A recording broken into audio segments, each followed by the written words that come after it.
The boy's hands had stopped shaking. Walter Hale knew that was the wrong thing to notice first. The car was already past the lot when he told the driver to stop. He had seen the flicker of candlelight behind torn plastic sheeting nailed to a collapsed garden shed. And then the candle went out as the car passed. Something about the dark that followed it made him tell the driver to reverse. He walks back through the rain alone. The shed has no door. A boy sits against the back wall on a flattened square of cardboard, 8 years old, tight curly hair plastered wet against his skull. A man's flannel shirt soaked through and hanging off him like something borrowed from someone much larger. He is not crying. Both arms are wrapped around something pressed flat against his chest, shielded from the rain, finding its way through the gaps in the roof. Walter crouches in the doorway. The boy looks up with the specific wariness of a child who has learned that adults arriving after dark rarely mean anything good. "Where is your family?" Walter says. The boy doesn't answer that. He answers something else instead. Flat, automatic, the exact cadence of a sentence he has been made to memorize. "You're not supposed to tell the man with the clipboard we're here." Walter goes still in the doorway. "I'm not the man with the clipboard." The boy studies him, deciding. Then he loosens his grip just enough for Walter to see the corner of what he's holding. A folded piece of paper, sealed inside a sandwich bag to keep it dry, fogged from his own breath. "My grandpa works nights," the boy says. "He always comes back before the sun comes up." Walter takes off his own coat, full length, dry, expensive, and puts it around the boy's shoulders without asking. The boy doesn't say thank you. He pulls it tighter and asks the only question that seems to matter to him. Is it almost time for the man with the clipboard to come back? Walter doesn't answer right away. His eyes have moved past the boy's face to the corner of paper, still visible inside the fogged plastic bag. A printed letterhead, a red official seal, half visible through the condensation.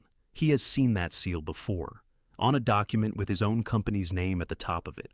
An 8-year-old boy is alone in a collapsed shed at 2 a.m, guarding a sealed document like it's the only dry thing left in his world. His grandfather works nights and hasn't come home. A man with a clipboard is due back, and someone taught this child exactly what silence is supposed to buy him. And the seal on that paper belongs to a company Walter Hale has seen, stamped on 1,000 documents with his own name attached to them. Walter asks to see the paper. The boy doesn't move. "It's not for you," he says. "It's for whoever comes with the clipboard. My grandpa said give it to nobody else." Walter looks at the corner of red still visible through the fogged plastic. He knows that seal. He has known it since before he knew this boy's name. He does not explain how. He doesn't need to. "What's your grandfather's name?" "Otis Banks." The boy says it flat, like a fact he's repeated to strangers who never did anything with it. "He worked at the plant on Ferris Road." Something in Walter's chest goes cold at the name of the street. "He got hurt on the line," the boy says. "Told them the machine wasn't safe before it happened. After, they said he broke it himself. Said he lied so he could sue." Walter's jaw sets. He remembers Ferris Road the way you remember a door you closed without checking what was behind it. "This is his letter," the boy says, and his voice loses its flatness for the first time. "Where he wrote down what really happened. He's been trying to get somebody, anybody, to read it for a year. Nobody would open the envelope, so he stopped mailing it." Headlights swing across the tree line. A second vehicle, slow, deliberate, turning into the gravel lot. The boy's whole body locks rigid. "That's him," he whispers. "The clipboard man." Walter turns. A man steps out of a white truck, Hale Property Services stenciled across the door.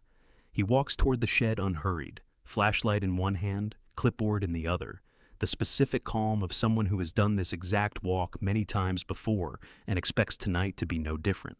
"He counts who's here," the boy says, pressing the letter tighter to his chest. "If nobody's on the lot tonight, they knock it down tomorrow, and the appeal's dead. Grandpa said we have to be gone before he writes it down." Walter looks at the boy. Someone taught him this. Someone rehearsed him for exactly this moment more than once. "Don't let him see me," the boy says. "Please." The flashlight beam sweeps across the open doorway and stops, not on the boy, on Walter.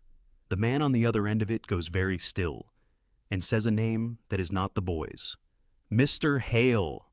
The clipboard man just said Walter's name. which means whoever sent him already knew exactly whose signature approved the demolition, the closure, and the silence that followed a warning nobody wanted to read. Otis Banks tried to mail that letter for a year, and nobody opened the envelope. Tonight, the only copy left is pressed against an 8-year-old's chest in the rain, and the man holding the flashlight already knows precisely who is standing in that doorway. Curtis Vance's hand tightens on the flashlight. Not fear exactly. The specific stillness of a man realizing he has walked into something bigger than a work order. "Mr. Hale? Who told you I'd be here?" "Nobody?" Curtis's voice is lower now. "I got a call this morning. Clear the lot by 6, no exceptions. Whoever's on it doesn't matter." A pause. "Your face is just on every wall in that building." Walter holds out his hand for the letter. The boy doesn't let go right away. Then he does. The way you finally set down something you've been carrying so long, your arm forgot it could rest. Inside the bag, 3 pages, soft at the folds, from a year of being carried, opened, refolded. Walter reads the first line and stops. The handwriting is careful, deliberate.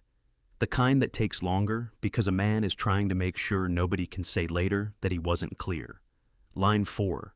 Press has been making a grinding sound since March. Walter's hand is not steady when he turns to the second page. 3 separate warnings, 3 separate dates, months apart. Each one signed and dated by Otis Banks. Each one stamped, received by a name Walter does not recognize. The 4th page is not a warning. It is an incident report, filed after, calling the 3 warnings fabricated, written to protect a claim not made in good faith. The signature at the bottom belongs to a title, not a stranger. Director of Operations, a man who has reported directly to Walter for 6 years and never once mentioned line 4. Walter stands in the rain holding 4 pages that prove exactly how far a company can travel from the truth without its owner ever once having to lie. He does not call the office. He calls his attorney at 2:40 in the morning, and for 11 seconds before the call connects, he says nothing at all, because some part of him is still deciding whether protecting Otis Banks means exposing something that goes higher than one director's signature. Then he speaks. The suspension order is filed before sunrise. It is not a resolution. It is a pause, the first honest pause in a year of silence, and Walter knows, standing in the wet gravel with the letter still in his hand, that the pause is the easy part. Otis Banks arrives on foot at the diner an hour later, soaked through, favoring the leg that never healed right. He sees his grandson first, then the letter, open on the table between 2 coffee cups neither man has touched. He doesn't ask what happened. He sits down across from a stranger in a ruined coat and asks the only question that has mattered for a year. "Did you believe me?" Walter doesn't answer immediately. He looks at the letter, at the boy's head now resting against his grandfather's shoulder, at the window where the rain has finally stopped, and the sky is turning the pale gray gold of a night that is ending, whether anyone deserves it or not. "I do now," he says, "and I'm not putting it back in a drawer." He folds the letter and puts it in his own coat pocket. The coat the boy is still wearing, 3 sizes too large, sleeves rolled twice. He leaves his hand there for a moment, over the boy's small shoulder, over the letter both of them now carry. Some truths get mailed for a year and never opened.